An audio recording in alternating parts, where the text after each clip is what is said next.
Kia ora te koutou, Markie here with a shaky camera. So if you're new to the channel, a few things you need to get used to. We're rough and ready here. We do things impulsively and quickly because I always shoot videos when I feel the passion and the desire to. I don't kind of plan videos and then kind of trot them out in a kind of workaday fashion. You know, they're kind of very in the moment, okay?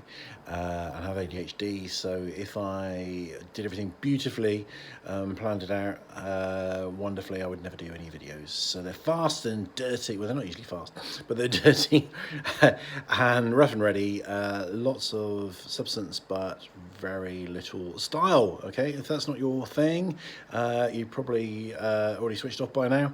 If it is your thing, then this is the channel for you, okay? And it's kind of homely and friendly. I like to think this channel is like kind of, you know, is like us having a little bit of a chat over a cup of tea. So I want to talk about ego, okay, because it's a very confusing concept because in some schools of thought and among some people that you might talk to, it's considered something that you need to strengthen and build, and in other schools of thought it's considered something that you want to get rid of and destroy, and or perhaps transcend is a more accurate word. So ego just means, it's just the word for I, okay? So where ego is considered a good thing is in counselling and psychotherapy, okay? And this kind of comes from Freud. I'm going to do another video on Freud and this concept of ego, because ego is part of a wider concept, okay?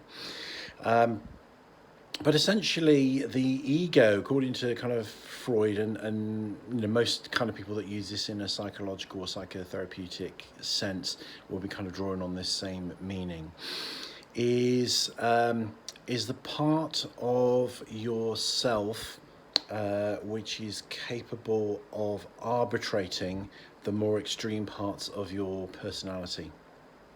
Okay. So if you haven't got a very strong ego, then you will constantly be at battle between your higher desires and all the shoulds and all the societal norms and all the things you've been told that you have to do and what you want to do. Okay, so give you an example of this. So at the moment, I want to be doing a particular piece of work which I've been working on for a long time, and I want to get it finished. But that's kind of, you know, the shoulds, the higher kind of ambitions and drives and motives. But actually, my id just wants to kind of play. The id is the other side of me. We'll get into that in another video. So they're called, in the Freudian sense, they're called superego, ego, and id. So superego is all the shoulds, id is all the drives and desires, and if you don't have something in between the two, you'll constantly be at war with yourself. Okay, so ego strengthening is building up that part of yourself. So and then a guy called Eric Berne came along and took this concept a step further and said, well, actually, think about it. The superego is like a kind of a parent, you know, with all the rules and all the shoulds. The id is like a child. So it has this, you know, lovely spontaneous quality, but it also, you know, has this, I want an ice cream and I want it now and I don't care, or I want to throw a tantrum in this supermarket and I don't care about anything else. And if you haven't got anything in between the two, boy, is your life going to be messy. Okay, and some people describe some personality disorders, like borderline personality disorder, as an undeveloped ego. And certainly I see this in addiction recovery. Often people swing between, you know, the id, which is where they kind of completely give into the desire, the addiction, you know, the indulgence in drugs, alcohol, whatever it might be, and then we'll actually swing when they get into recovery to a kind of an extremely kind of perfectionist place, which is unattainable, and then they'll slip back into the id place because there's not a strong ego in between. So why isn't there a strong ego in between? Because the ego is what develops as we get older. We're not really born with much ego, if at all. So that becomes stronger. And the ego is, I thought I was going to do another video on this. Actually, I think I'll do this now, actually. So this is my usual way of describing my favourite way of describing the ego, id, and superego is to use the analogy from Rainbow. So those of you of a certain age will probably fondly remember Bungle, Zippy, George, Jeffrey, Rod, Jane, and Freddie. Okay, and television series Rainbow. Okay, if you don't get this, then you're too young or too old. Go and Google it. Okay, so what you have here, there are three characters from that series that represent this really well. So you've got Zippy. Zippy is the id. He's got no self-control. He's got no ability to filter, and he kind of comes. He says things that come into the top of his head, and he's very selfish. Can be quite unpleasant.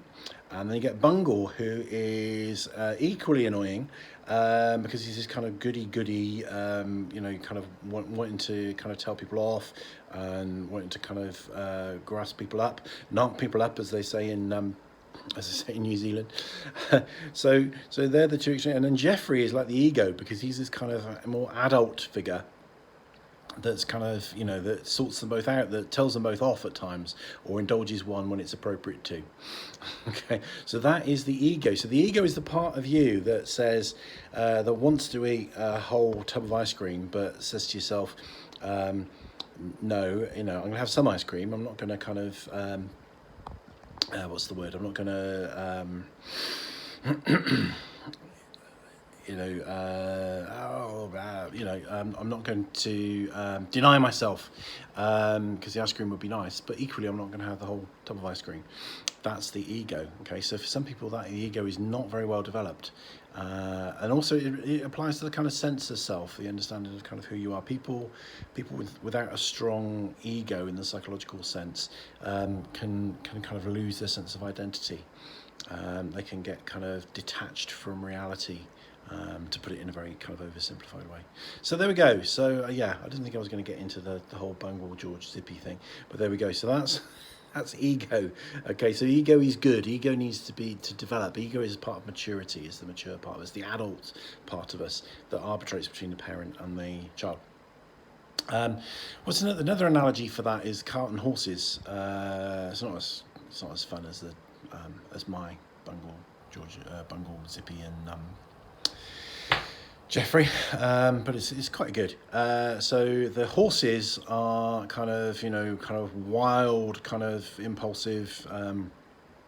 He's easily distracted into what they want to do. They have no sort of sense of guidance. And the cart is the passenger in the cart, or the passenger in the carriage, is the ego. There's the kind of the paying customer and is in charge, and the parent is driving and whipping the horses. That's another way of kind of looking at it. And the Rainbow one's better. So that's a context in which an ego and building an ego is a good thing. So let me give you the context where where having an ego is a bad thing. Okay, so this is in spirituality, particularly kind of Eastern spirituality. So particularly kind of things like Buddhism. But also Hinduism and kind of yoga traditions. I think it's somewhere, it probably comes into kind of most religions, certainly what we call the transcendent religions. So what do I mean by a transcendent religion? So transcend means to kind of, it's a bit like the word ascend, is to kind of, and transform. If you combine the word transform and ascend and put the two together, that's what transcend means. It means to kind of rise above, to transform into to something better. So in Eastern, in a lot of Eastern religions like Hinduism, Buddhism, there is a belief that the whole concept of enlightenment, in that everything is part of one cosmic whole, and when you're fully connected and you've fully realized, not on an intellectual level but on a kind of a very deep, profound soul level, that you are not who you think you are, but you are a drop in an ocean of divinity. That is what enlightenment is. Okay. So a barrier to enlightenment is the ego, because the ego is the part of us that, again, means I, that doesn't recognize that and thinks that it is something that exists in its own right. Whereas in the Eastern tradition, it doesn't. We're part of a whole. So it's like one little drop of water, thinking that it's an integral entity in and of itself, when actually it's just part of the whole mass of water that makes up all the water in existence, if you like. So it's all kind of sounds very kind of highfalutin stuff. I think Eckhart Tolle, I'm never sure how you say that, describes it kind of very well. What he would say is the ego is essentially it's the mind. And the mind is not who we are, so we have a soul, we have a body, and we have a mind. And the mind is like a computer, and it was designed to fulfill certain tasks. So it thinks, it solves problems, and it chatters. And over time, and the Eastern philosophies believe that we have numerous life after life, reincarnation. And this chattery mind, with its own sense of it being in charge, continues until we actually start to think that we are our chattering mind, our ego, and we're not at all. We're our soul, and our soul is the part of us that's connected to everything and to the divine. So the spiritual journey in the Eastern tradition is about kind of letting go of that ego, recognizing that ego is illusory, and that the real part of us is the part of us which is contiguous, is that the right word, with God, or with the divine, or with the everything. Okay, so the idea is to kind of dissolve the ego, or not, if not necessarily even to dissolve the ego, but to kind of step out of the ego and recognize that the ego isn't us, it's just what we think is us. So that's why ego is a bad thing and ego is a good thing. Now, I'm talking about kind of Eastern religious and mystical traditions. Certainly it's a concept that exists in kind of Western esotericism. I think it's there in kind of other things as well, really, because it's like, so for example, in Christianity, there's a big emphasis on kind of humility, and on following the will of God, not your own will, which again is about kind of, is not letting that part of you take over. So I hope that has made sense. I was kind of saving the Zippy Jeffrey bungle thing for a separate video, but there we go. I was going to keep my powder dry, but there, you've had my all. You've had everything in this one video. Okay, so yeah. So egotistical. So the word egotistical isn't, people aren't using the word egotistical as much as they used to. It used to be very popular, kind of. People are saying narcissistic these days rather than an egomaniac. People used to say egomaniac. People are now saying narcissist, which I think is good, because I think that's generally a more accurate term. But I've done videos on narcissism as well, if you want to kind of check that out, because people often misuse the term narcissist. So there you go. Hope you've enjoyed my quirky, rough and ready, shaky camera, in the moment, passionate, blowing my powder up, not keeping it dry, video. And I'll be back with more demystifications in another one. Rangimarie.